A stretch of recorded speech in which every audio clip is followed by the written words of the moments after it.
சிவகங்கை மாவட்டம் மானாமதுரையில் போலீஸ் கஸ்டடியில் இருந்த கைதியை அடித்தே கொன்றுவிட்டதாக குற்றம் சாட்டியுள்ள உறவினர்கள் உடலை வாங்க மறுத்து சுமார் 6 மணி நேரமாக போராட்டத்தில் ஈடுபட்டு வருகின்றனர். அந்த காட்சிகளை முதலில் பார்க்கலாம்.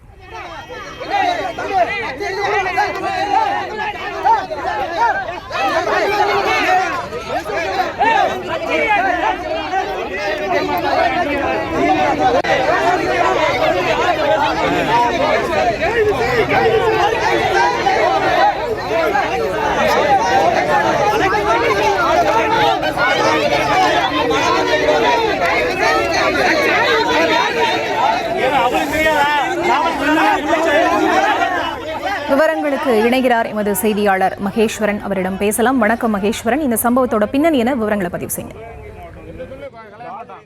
வணக்கம் பரிதா. மானாமதுரையில் வாளால் வெட்டிய சம்பவத்தில் கைது செய்யப்பட்டு சிகிச்சை பெற்று வந்த பட்டியலினத்தை சேர்ந்த ஆகாஷ் என்ற இளைஞர் உயிரிழந்ததை கண்டித்து மானாமதுரை தேசிய நெடுஞ்சாலையில் உறவினர்கள் 6 மணி நேரத்திற்கு மேலாக சாலை மறியலில் ஈடுபட்டு வருகின்றனர்.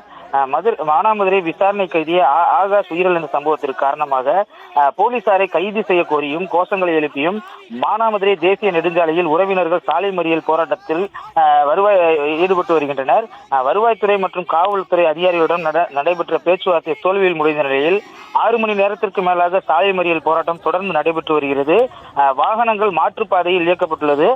கடந்த 6ஆம் தேதி 2 இளைஞர்களை அரிவாள் மற்றும் பட்டாக்கத்தியால் தாக்கிய சம்பவத்தில் கிருஷ்ணராஜபுரம் பகுதியைச் சேர்ந்த ஆகாஷ் டெலிசன் மற்றும் குணா ஆகிய இருவரும் கைது செய்யப்பட்டு இதில் ஆகாஷ் போலீசார் கைது செய்ய முயன்ற போது கீழே விழுந்து எலும்பு முறிவு ஏற்பட்டதாக கூறி மதுரை அரசு மருத்துவமனையில் சிகிச்சை பெற்று வந்தார். இந்த நிலையில் நேற்று இரவு திடீரென மூச்சுத்திணறல் ஏற்பட்டு ஆகாஷ் உயிரிழந்ததாக கூறப்படுகிறது.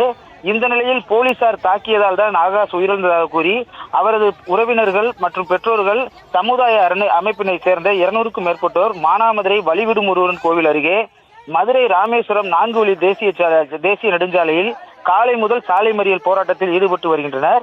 இதனால் சுமார் 6 மணி நேரத்திற்கு மேலாக போக்குவரத்தானது பாதிக்கப்பட்டு மாற்று பாதையில் போக்குவரத்து மாற்றம் செய்யப்பட்டு உள்ள நிலையில் இந்த நிலையில் போராட்டத்தில் ஈடுபடுபவர்கள் பல்வேறு அதிகாரிகள் மற்றும் அரசியல் கட்சியினர் பேச்சுவார்த்தையில் ஈடுபட்ட நிலையில் அந்த பேச்சுவார்த்தைகள் அனைத்தும் தோல்வியில் முடிந்தது.